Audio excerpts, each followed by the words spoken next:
Um, Anything that you've had around sort of comparison to other producers, that sort of thing, has that cropped up at any point? Oh, right. Personally, yeah, yeah. I could see what you mean by that. So, yeah, yeah. Of course, there is elements of that. There's elements of right, and I've been my own worst enemy with this, but it has worked to a degree. So to bear with me. So, a few years back, about 3 years ago, I made an Excel spreadsheet which I called the pyramid, and that pyramid is basically This is they're not artists, they're record labels. These are the record labels you aspire to want to be on. At the top of the pyramid, I've got the likes of Bedrock, Subbeat, Hope, all those ones that are, the really good ones for any prog house producer. And then below that, you got tier 2, tier 3, and so on. And I was like, right, I'm going to try and release on that label, and then maybe that'll open the door for the next label and so on. The theory works. You can go, right, okay, looking at that, it's probably quite a good idea. People are going to see that you're doing stuff, and you've got onto this label and that label there. But that quickly then develops into who's on that label then? I see, so-and-so's on that label, and they've been doing really well. How have they moved on so fast? How have they got to that point there when I'm sure, a few months ago we were both releasing on the same record label, and they've just shot out there. And it was actually, I was listening to one of your recent podcasts, Keith, about that, and it rung true with me, about being happy for the people that, that have got into those positions. It's so important, and it's so easily forgotten, and it's so easy to start feeling a little bit bitter. And, I'll hold my hands up and say, I've seen people rising in the past when I've not been in such a good place myself. And I'm like, oh, nice one. Yeah. So you're doing all right. When am I going to get my chance? And I challenge anybody to say, oh no, I've never done that, and actually question whether they're being true to themselves, because you do. It's human nature. But yeah, my mindset's definitely changed the last year or so as well. Seeing guys around me doing well, it's a buzz. It's a buzz. Classic example recently is Imran. He did the Beatport Lost in Medina, the track was called. He was a Beatport competition winner for it. Fantastic track. He's smashed into the Afro House category now. He's bringing a new edge into the prog house world that we've got within Keep Thinking. And I couldn't not be happy for him. I just like, well, yeah, he's doing really well. Good. It's a good outlook to have. But if you can reframe it, I know it's not easy for everybody to feel like, you can't just go, right, I want to feel like that. If you can reframe it to a positive and look at, the pathway to victory, whatever your victory is classed as, then yeah, you're onto a winner, I think. Yeah, and it's interesting as well. Imran's absolutely killing it. And I think one of the great things is that you've mentioned sort of a bunch of your peers in the community now, and you're all rising together and you're all supporting one another.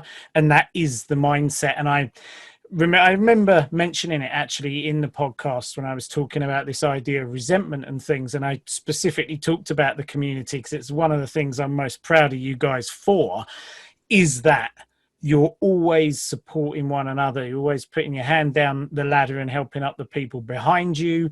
If we do any of the challenges and you get drawn with someone who's only just joined the community, everyone's like, right, great, come on, let's do this. Let's experiment. Let's see what you've got. It doesn't matter that you've, got 20 tunes out this year or whatever, and this person haven't even finished a tune for years. Yeah. You guys are like, that's cool, come on, I'm here, I'll support you, I've been there, let's work through this.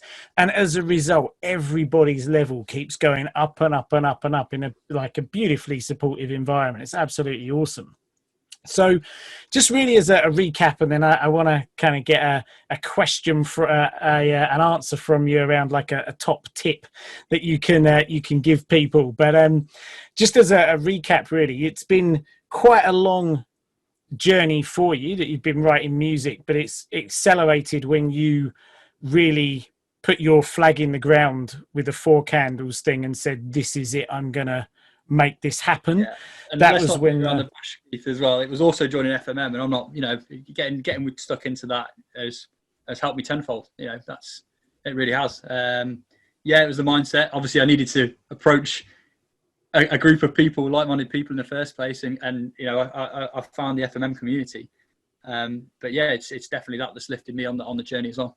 Oh, also, I mean, that's lovely to hear. That wasn't even where I was going, but that's beautiful. So fantastic. But yeah, I was going to say, you sort of in the last couple of years, you put your flag in the ground and said, yeah, Yeah. I'm going to do this. And through the act of having people around you and collaborating. And one of the things that is unquestionable, and we talk about this in the team because we have regular meetings about the community, your name always comes up with terms like dedicated and committed. Always. It's always when we're talking about all the members and how we can help you guys.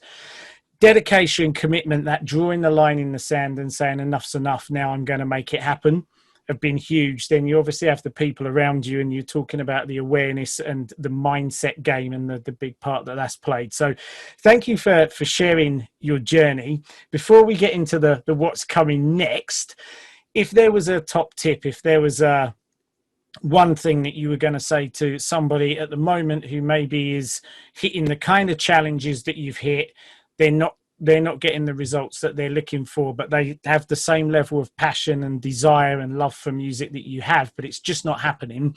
If you were going to give them one piece of advice, what would it be? Don't be so hard on yourself. Right in the early days, don't be so hard on yourself, because you have to start somewhere. You've got to start at, everybody starts at zero, you know, and at that point you've got to learn the basics. And if you've been doing it for a long time, so what? You know, some people it takes longer than others to get to that point that they need to get to. It sounds really simple, that one, but it's something that can kick everybody's ass. As soon as you get into that studio, if you're going, right, I've got to do this, I've got to make this next big tune, I've got to make the next one as big as the last one, and so won't like this if I don't do this, and oh no, it doesn't sound like, I don't know, melodic techno is the latest genre that everybody puts everything into. So yeah, and that's kind of, it does coincide with that as well. And this is another one that I've said to a couple of people recently who've asked me about my flow, because I get, like anybody, I'll get moments where I'll be in absolute flow for, like, you know, I've had like a 10-hour session and not eating, just because I've been like, yeah, I'm sucked in, I'm absorbed completely. And people have asked me, you know, how am I getting into that state? And I'm like, well, one, it's having the limitations within the music. So having the limitations of, right, I'm going to create X to get to Y.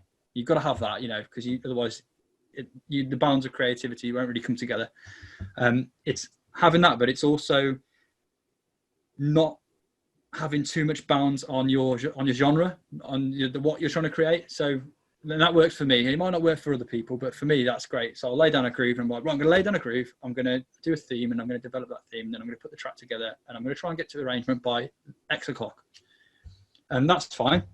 But what I'm not going to do is go, oh, I've just used that pad in there, and that pad doesn't sound what I really wanted to get to. So now I'm going to scour through all the presets in Silence or on a Virus or wherever I'm getting them from, and go, right, okay, I've got to find that sound. And before you know it, the creativity is just flopped. It's gone.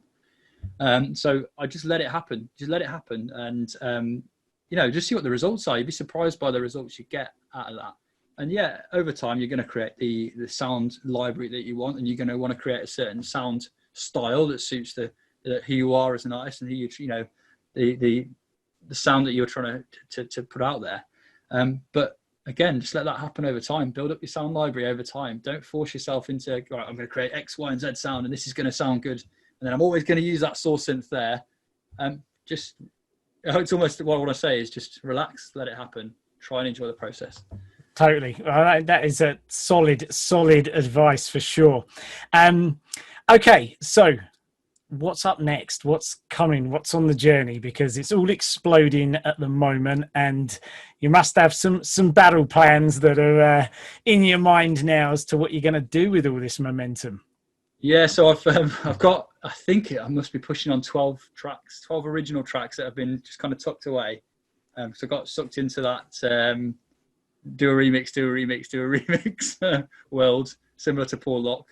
And yeah, I'm just trying to escape that now, which is good though, because I've got a stack of tracks set up that I really want to finish working with.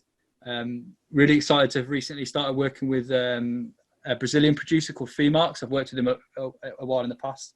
And in fact, Nick Muir dropped a couple of his tracks a couple of weeks ago on Super Tuesday, which was really good. So I'm working with him it'll be out throughout the rest of 2020 and into 2021. That's really excited about that. He's got some really good ideas with his music, which kind of align to the sound that I really enjoy as well. Beyond that, I've got some work for Iconic, the Iconic team, which is going to be a remix of a Jack Lazarus track, which I'm, for the first time in ages, you know what it's like when you make a track and you listen back to your own track after playing it a million times, you're like, oh, it's all right. I'm not sure if it's a banger. This is one of the ones that I've listened back to and I'm like, yeah, I think John's going to be happy with this one. This is all right. Yeah. Sweet. So yeah, and that was after going back and doing a second attempt on it. Now, normally, in line with the FMM world, I'll go, right, okay, I'm going to get this track to completion. I'm not going to really flex and bend it and try and work around it too much. I'm going to put the 80-20 principle onto it and then move on. I did the initial remix, and it just wasn't quite what I wanted from it. It just sounded a bit too close to the original. I didn't think it offered enough variety. So I had a chat with a girlfriend, went, have a listen to this, what do you think? And she was like, yeah, it's all right. And that was my barometer of, this is all right. Oh yeah, Right, okay, I'll go back in and work on it. And she's a great sounding board for that as well. So I usually send all my music to her to have a little listening to. But then yeah, got back onto it, remade this new one, and then that's going to be ready for release probably in, I think it's March, April. John's talking about next year. But beyond that, yeah, really trying to push out some originals and probably reaching out to some new labels now. They keep thinking brand's working really well, and you know, why kill a good thing in that sense. I'm going to carry on releasing my own music on there, and carry on releasing guys from within the community on there as well, because I think it's a great springboard, and you know, it's great to utilize the connections that I've still got within the industry, and hopefully moving forward that'll help a lot of people out.